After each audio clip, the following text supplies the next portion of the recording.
இன்னைக்கு புரட்சி தலைவர் அம்மா அவர்களை வணங்கி இவருடைய வழியில் கழகத்தை வழிநடத்தி கொண்டிருக்கின்ற கழகத்துடைய பொதுச் செயலாளர், முன்னாள் முதலமைச்சர், மாண்புமிகு எதிர்க்கட்சித் தலைவர், நாளைய தமிழகத்தின் ஆளப்போகிற நம்பிக்கை நட்சத்திரம், சாமானியருடைய முதல்வராக, விவசாயிகளுடைய முதல்வராக, மாணவர்களுடைய தளபதியாக வளம் இருக்கின்ற அண்ணன் எடப்பாடி அவருடைய ஆணைக்கிணங்க இன்னைக்கு விடியா ஆட்சியில் கொண்டு வரப்பட்டிருக்கின்ற சொத்து வரி மற்றும் பல்வேறு வரிகளை கண்டித்து மனித சங்கிலி போராட்டத்தை மதுரை மாநகராட்சி பகுதி, பேரூராட்சி பகுதி, நகராட்சி பகுதியில் நடத்த வேண்டும் என்று பணித்தார்கள். இன்றைக்கு மாநகராட்சி பகுதியில் நடத்தப்பட்ட இந்த மனித சங்கிலி போராட்டத்திற்கு எங்களுடைய கழகத்துடைய மகளிர் அணி செயலாளர், முன்னாள் அமைச்சர் அருமைக்கா வளர்மதி அவர்கள் இன்றைக்கு வந்திருந்து இந்த நிகழ்ச்சியை சிறப்பித்திருக்கிறார்கள். இந்த நிகழ்வில் அனைத்து பகுதிச் செயலாளர்களும் தங்கள் கடமையை உணர்ந்து இன்றைக்கு மிகப்பெரிய அளவுக்கு கழக தொண்டர்களை அழைத்து, நிர்வாகிகளை அழைத்து வந்து மனித சங்கிலி போராட்டத்தில் இன்னைக்கு பங்கேற்க வைத்திருக்கிறார்கள். உண்மையிலே எங்களுக்கெல்லாம் மகிழ்ச்சி. நான் எடப்பாடியாருக்கு இது சென்றடையும், உங்கள் மூலமாக சென்றடையும் நினைக்கிறேன். இதெல்லாம் கட் பண்ணிடுறாங்கப்பா, கண்டடையும்.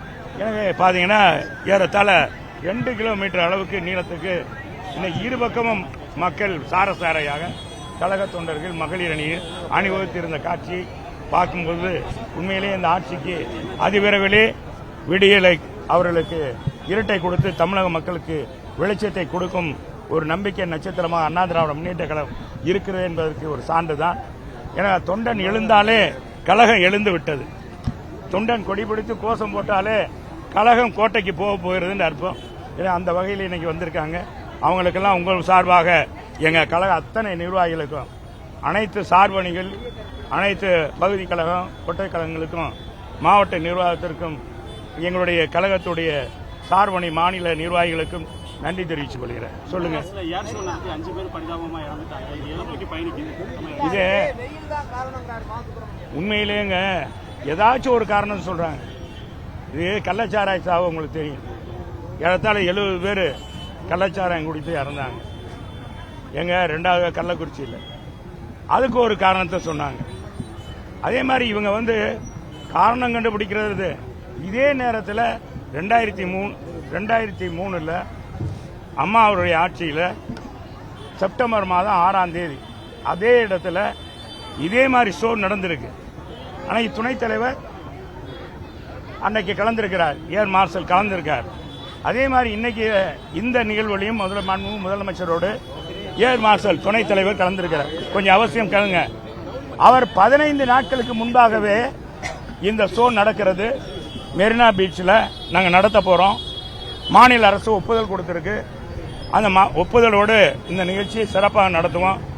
சென்னை வாழ் மக்கள் அனைவரும் அணிதிரண்டு வரணும். உங்களுக்கு தகுந்த பாதுகாப்பு மாநில அரசு உத்தரவாதம் வழங்கி இருக்கிறது, அனைத்து வசதியும் செய்து கொடுத்திருக்கிறது என்று சொல்லியிருக்கிறார். சொல்லியும் கூட இந்த அரசு எப்பொழுதுமே எத்தனை போக்கோடு நடந்து கொள்கிறது. உங்களுக்கு தெரியும், வைகை ஆற்றில் இந்த மாதிரி நம்ம சுந்தராஜ பெருமாள் வந்து வைகை ஆற்றில் எழுந்திருக்கும் போது முதலாக இவங்க ஆட்சியில் பார்த்தீங்கன்னா 3 பேர் இறந்து போயிட்டாங்க. மொத்தம் 6 பேர் இறந்தாங்க. அதுக்கு 2 லட்சம் ரூபா.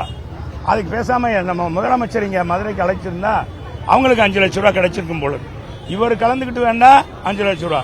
இந்த ஆட்சியில் எந்த ஆட்சியிலும் பார்க்காத ஒரு புது விதம் என்னன்னா, புதுமை என்ன, எதிலும் இல்லாத ஒரு புதுமை என்னன்னா, மாண்புமிகு ஸ்டாலினுடைய ஆட்சியில் கள்ளச்சாராயம் குடித்து இறந்தா 10 லட்சம், விபத்தில் இறந்தா 2 லட்சம், 3 லட்சம், வெடி விபத்தில் சாதாரண குடும்ப தொழிலாளி இன்னைக்கு பட்டாசு தொழிலாளி இருந்தாங்கன்னா அவங்களுக்கு 3 லட்சம், 2 லட்சம், இப்படி அதே தீப்பிடிக்க இறங்குறாங்க அவங்களுக்கு 2 லட்சம். ஆனால் கலாச்சாரம் குடிச்சா 10 லட்சம். முதலமைச்சர் கலந்து கொண்ட நிகழ்ச்சியில் இறந்தா அதுக்கு 5 லட்சம். ஆனால் அதே மாதிரி இந்த கூட்ட நெரிசல் ஏற்பட்டு இன்னொரு இறந்தாங்கன்னா அவங்களுக்கு 2 லட்சம். இந்த ஆட்சி என்ன ஆட்சி? இது நிர்வாகமாக நடக்குது. இதனுடைய தலைமைச் செயலாளர் என்ன செய்கிறார்? இது எடுத்து ஒரு முதலமைச்சருக்கு சொல்ல வேண்டாமா? ஒரே மாதிரி அறிவிக்கணும். அது மாதிரி இல்லை. நேற்றைய தானே நடந்தது. நிர்வாக சீர்கேடு இந்த அரசுக்கு இருக்கு. உளவுத்துறை இந்த ஆட்சியிலே முற்றிலுமும் சிதைந்து விட்டது, மெத்தனமாக இருக்கிறது. இன்னைக்கு தமிழ்நாடு முழுவதும் போதைப் பொருள். எத்தனை தடவை எங்க பொதுச் செயலாளர் குரல் கொடுத்தார், அதை இவர்கள் கேட்டார்களா? எத்தனை முறை? ஆனால் அன்றைக்கெல்லாம் இல்லைன்னு சொன்னாங்க. இதுக்கு முன்னால் இருந்த டிஜிபி என்ன செஞ்சாரு? 0.1, 0.2, 0.3 எல்லாம் நம்ம ரஜினி நடிச்ச பாரு 2 அப்படின்னு மாதிரி இவர் அப்படி போட்டாங்களே ஒழிய எங்கேயும் கஞ்சா, இப்பவும் கஞ்சாவை பிடிக்கிறாங்க. நேற்றைய கூட பார்த்தீங்கன்னா 1600 கோடியில் மதிப்புள்ள கொக்கைன் பிடிச்சிருக்காங்க. ஏன்னா இந்த ஆட்சியில் தொடர்ந்து இருக்கு. அப்ப இது கண் துடைப்பு நாடகமா என்பது தெரியவில்லை. இன்னைக்கு இதெல்லாம் காரணம் இந்த கஞ்சா வைக்கிறவ தீவிரவாதிகள் இவங்கெல்லாம் என்ன அவங்களுக்கு தொழிற்சல்னா, முதலமைச்சரே நமக்கு அருகாமையில் இருக்கார், இந்த ஆட்சி அதிகாரம் நம்ம கையில் இருக்கு அப்படின்னு என்ன ஜாபர் ஷெரீப்பை பக்கத்தில் வைத்துக் கொண்டவர்கள் தான் இவர்கள். எனவே இந்த ஆட்சி மாற்றம் ஏற்பட்டால் தான் நல்ல விடிவு ஏற்படும். நேற்று முழுக்க முழுக்க ஸ்டாலின் தான் காரணம். அதுக்கு முழுக்க முழுக்க காரணம் நான் சொல்றேன், எங்க பொதுச் செயலாளர் சொன்ன மாதிரி முழுக்க முழுக்க நிர்வாக சீர்கேடு, மெத்தன போக்கு. அங்க 15 நாளைக்கு முன்னாலே ஏர் மார்ஷல் சொல்லிடுற போது அது ஒழுங்கா பேரிகார்டு போட்டு ஒவ்வொரு பேரிகார்ட்லையும் இத்தனை பேர் தான் கலந்துக்கணும், அதுக்கு மேல இருக்கக்கூடாது. சரி, ஒரு குறிப்பிட்ட அளவுக்கு மக்கள் மேல் வர்றாங்கன்னா அதை முதல்ல தடுத்துடணும். இவங்க தடுத்தாங்களா? தடுக்கல. ஆம்புலன்ஸ் கிடைக்கல. ஒரு பொண்ணெல்லாம் பேட்டி கொடுத்துரு, அவங்க அப்பா இறந்து போயிட்டு. ஆம்புலன்ஸ் மட்டும் போறதுக்கு வழி விட்டு உடனே எங்க அப்பாவை பார்த்துருக்கோம், எங்க அப்பாவை காப்பாற்றி இருப்போம்.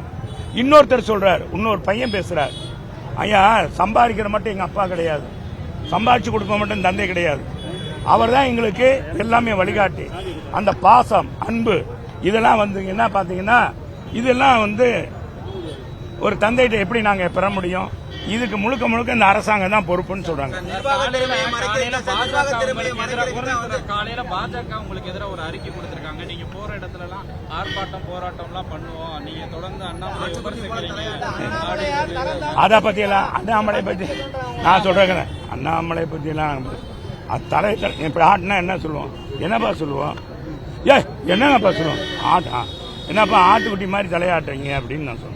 இதுல வேற ஒண்ணும் இல்ல. அவரை பத்தி அவர் தான் எங்களை பத்தி பேசுறதுல அவர் இப்ப இதுக்காக அவங்க சொன்னாங்க. ஐயா அது எல்லாருமே சொல்றாங்கல்ல, நாங்க மட்டும் இல்ல. எனக்கு நீ அதை பத்தி எல்லாம் இல்ல. இங்க எப்பா போருக்கு போயிட்டு இருக்கும்போது நீ எதை போயோ எலி பிடிக்கிற வேலையை பாக்குற, அதெல்லாம் நீங்க ஒண்ணும் இல்ல. இல்ல பொதுவா அதுக்கு தான் சொல்றேன்.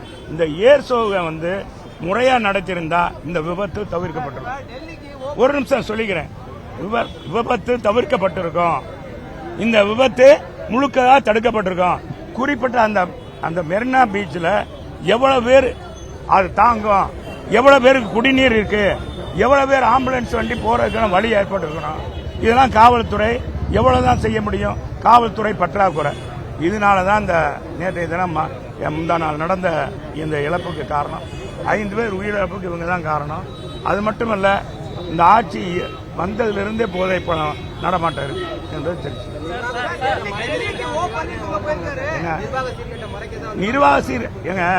நிர்வாக சீர்கட்ட மறைக்க இந்த அரசுடைய முழுக்க முழுக்க தோல்வி. இந்த அரசனுடைய நிர்வாகம் தோல்வி அடைந்திருக்கு. இதுக்கு 5 லட்சம் ரூபாய் கொடுத்தா 10 லட்சம் ரூபாய் கொடுத்தா உயிரை திரும்ப பெற முடியுமா? அந்த மாதிரி முட முடியுமா? எனவே விலை மதிப்பற்றது உயிர். எனவே இதற்கு முழு பொறுப்பேற்று இந்த அரசாங்கம் உண்மையிலே நல்ல அரசாங்கம் வந்தால் ரிசைன் பண்ணிக்கும். நேற்றைய தான் முந்தா நாள் இறந்திருக்காங்க. நேற்றைய தானே அவங்க அப்பாவுக்கு 46 கோடியில் பாருங்க, 46 கோடியில் பூங்கா திறந்து வேடிக்கை பார்க்கிறார். உலகத்தரம் வாய்ந்த பூங்கா சென்னையில். இது எவன் யாருக்குங்க தேவை? எங்க அங்கே குடிக்கிறதுக்கு கஞ்சி இல்லை, வைக்கல, விலைவாசியெல்லாம் விண்ணம் முட்டிக்கிற அளவுக்கு இருக்கு. எல்லா வரியும் போட்டுட்டீங்க, வரி மேல் வரி விதிக்கிறீங்க. 6% ஆண்டுக்கு ஆண்டு 6% வீட்டு வரி உயர்வு இனிமேல் இருக்கும், சொத்து வரி உயர்வு இருக்கும் அப்படின்னு சொன்னாங்க. எப்படி மின்கட்டணத்துக்கு ஆண்டுக்கு ஆண்டு 6% உயர்வு இருக்கோ அது மாதிரி இதையும் கொண்டு வந்துட்டாங்க. ஆக இந்த அரசு வந்ததிலிருந்தே விலைவாசி ஏற்றம், வரி மேல் வரி குதிரைக்கு இருக்கிற வரியை காட்டலாம், இவங்க போடுற வரி அதிகம். ஏங்க அவர் எல்லாரும் மக்களால் மறக்கப்பட்டவங்க, நீங்க எதுக்குப்பா? நீங்க அடுத்த சொல்லுங்க. சரி சொல்லுங்க, வேற சொல்லுங்க.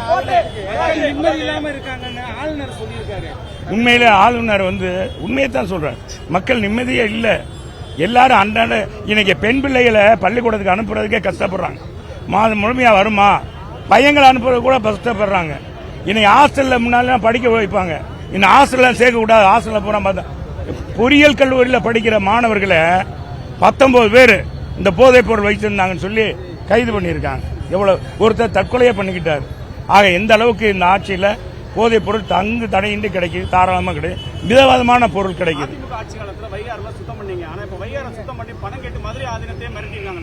மதுரையில் எதுவுமே அந்த ஆட்சி வந்ததுல இருந்து ஒண்ணுமே செய்யலங்க. மாநகராட்சி செஞ்ச இந்த அரசாங்கம் செய்யும். நான் கேட்கிறேன், மதுரையில் பாருங்க, இந்த மீனாட்சி அம்மன் கோயில் அருகாமையில் ஜான்சரி பாருங்க, அருகே வரவேற்பு மண்டபம் கட்டியிருந்தோம். அதுல வெளிநாட்டுக்காரங்க உயர் அலுவலர்கள் வர்றாங்கன்னா அங்க உலகத்தரம் வாய்ந்த ஹோட்டல் தங்களுக்கு விடுதி கட்டியிருந்தோம். அது என்னன்னா இன்னைக்கு பாத்தீங்கன்னா நகை கடைக்கு வாடகைக்கு விட்டுருக்காங்க இந்த அரசாங்கம், இந்த மாநகராட்சி. அதே மாதிரி மீனாட்சி அம்மன் கோயில் அருகாமையில் பல்லடுக்கு வாகனம், இங்க வர்ற மீனாட்சி அம்மன் கோயிலுக்கு வர்றவங்கலாம் வாகனம் நிறுத்தி அவங்க நிறுத்தி சாமியை நிம்மதியா கும்பிடுறதுக்காக அந்த சென்ட்ரல் மார்க்கெட்ல பல்லடுக்கு வாகனம் கட்டணும். அதையும் திறக்கல, இன்னும் திறக்கல. திறந்து அது ஒரு புண்ணியம் இல்லாம இருக்கு.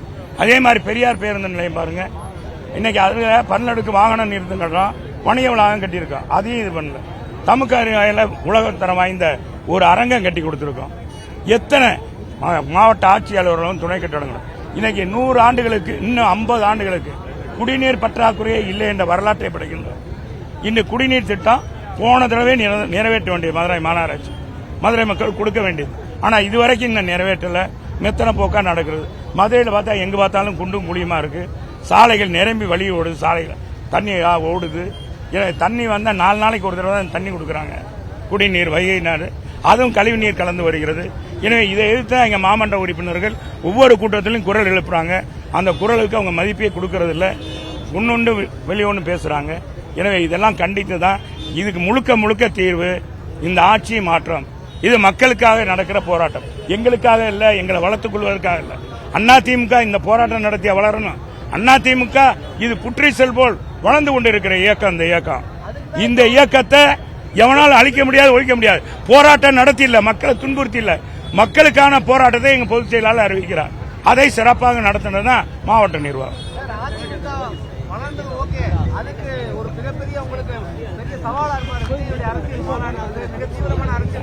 அதான் தம்பி, இப்பதான் மாநாடு நடத்த போறாரு.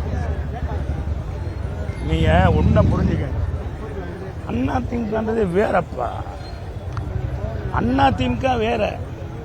இது நான் ஒண்ணு, நீங்க எல்லாம் சின்ன பிள்ளைய, நீங்க எல்லாம் தலைவர் கட்சி விட்டு நிற்கும் போது பிறந்திருக்க மாட்டீங்க. தலைவரை கட்சி விட்டு நீக்கிறாங்க. ஒரு கட்சி தலைவருக்கு நீக்கிறதுக்கு உரிமை இருக்கு, கலைஞருக்கு அன்னைக்கு உரிமை இருக்கு. ஆனா தமிழ்நாட்டு மக்கள் என்ன நினைச்சாங்க, அவர் நீக்கினதை தெரிஞ்சுட்டு தமிழ்நாட்டில் ஒரு வண்டி போகல தம்பி, ஒரு வண்டி போகல, ட்ரெயின் போகல. இருங்க சொல்றேன், அதைத்தான் சொல்றேன், அது சொல்றேன், எழுச்சியை சொல்றேன். வேட்டு நீ கேட்டுட்டு அப்புறம் அது என்ன சொன்னான். அதே மாதிரி தலைவர் பாண்டியன் எக்ஸ்பிரஸ்ல வரப்பட்டு காலையில 7 மணிக்கு வர வேண்டிய வண்டி மாலையில 7 மணிக்கு வந்துச்சு. ஒரு எழுச்சி, எங்க போனாலும் மக்களுக்கு எழுச்சி, தன் எழுச்சி. அது மாதிரி எழுச்சி தம்பிக்கு இருக்கான்ற எனக்கு தெரியாது. நான் வெற்றி நீ கேட்ட விஜய்க்கு சொல்றேன். விஜய் இளைஞர்களை வட்டத்தை கொண்டிருக்க, அவருடைய கொள்கைகள் எல்லாம் இனிமேல் மாநாட்டுக்கு பிறகுதான் அறிவிப்பாங்க, என்னென்ன கொள்கை என்னன்றத. ஏன் அதுக்கு பிறகுதான் அந்த கட்சியை மக்கள் ஏற்றுக்கொள்வது ஏற்றுக்கொள்ளாதுன்னு தெரியும். ஏன் அதுக்குள்ள அதிமுக போட்டியா இதுன்றெல்லாம் கேட்கக்கூடாது. எங்களுக்கு என்ன, எங்களுக்கு பயமே இல்லையே. ஏங்க அதுல தம்பி வெற்றி கழகம் ஆரம்பிச்சிருக்காருன்னா விஜய் முழுக்க முழுக்க திமுகவில் இருக்கிற உறுப்பினர் இருக்குதா, அந்த இளைஞருக்கு பெருவாரி திமுக. அதான் இன்னைக்கு குத்துது குடையுதுன்னு திமுக காரங்க பூரா தலைவர்கள் பூரா வைகிறாங்க, அவரை விஜய் வைகிறாங்க. பாவம் சின்ன பையன், வளர வேணாமா? என்னப்பா நீங்க மட்டும் ஏப்பா, நேற்று வரைக்கும் சினேகா கையில பிடிச்சி திரிசா கூட ஆடிக்கிட்டு இருந்தவர் அவரை துணை முதலமைச்சர் ஆக்கலாம். அவர் என்னப்பா தியாகம் பண்ணாரு, ஜெயிலுக்கு போனாரா? அவரை எல்லாம் விட்டுட்டீங்க. விஜயோட இளைஞர் வர்றதுக்கு ஏன் நீங்க தடுக்கிறீங்க? தடுக்க கூடாதப்பா. திமுக எங்களுக்கு பாதிப்பே இல்லை. அவர் கட்சி ஆரம்பிக்கிறதன் மூலமாக எங்களுக்கு தான் பெருத்த லாபம். திமுக இளைஞர்கள் பூரா அந்த உழைக்கிற 1-2 இளைஞர்கள்லாம் அங்க போயிருவாங்க. அதுல பூரா சீனியர்ஸ் தான். இப்ப நம்ம RS பாரதி இருக்காருல்ல, அது மாதிரி சீனியர் சிட்டிசன் தான் அங்க இருக்காங்க, அவங்க தான் இருப்பாங்க. இங்க இல்ல இதுல எங்களுக்கு இளைஞர் இங்க பாருங்க, எத்தனை இளைஞர்கள், எவ்வளவு இளைஞர் அணிவகுத்து இருந்தாங்க பாத்தீங்களா? உங்களுக்கு அதுக்காக அங்க இருந்து நடந்து 2 கிலோமீட்டர் நடந்துக்கப்பா, 2 கிலோமீட்டர் நடந்திருக்கேன். சரி, வாழ்த்துக்கள். போடுங்க. மதுரைண்டால ஜோருடா, மதுரைண்டா மதுரை தான். என்ன சொல்றீங்க? அது எல்லாத்துலயும் மதுரை தான். மதுரைக்கு பேர் மல்லிகை, மதுரைனாலே மல்லிகை. கட்சி என்று அதிமுக தானே மதுரை.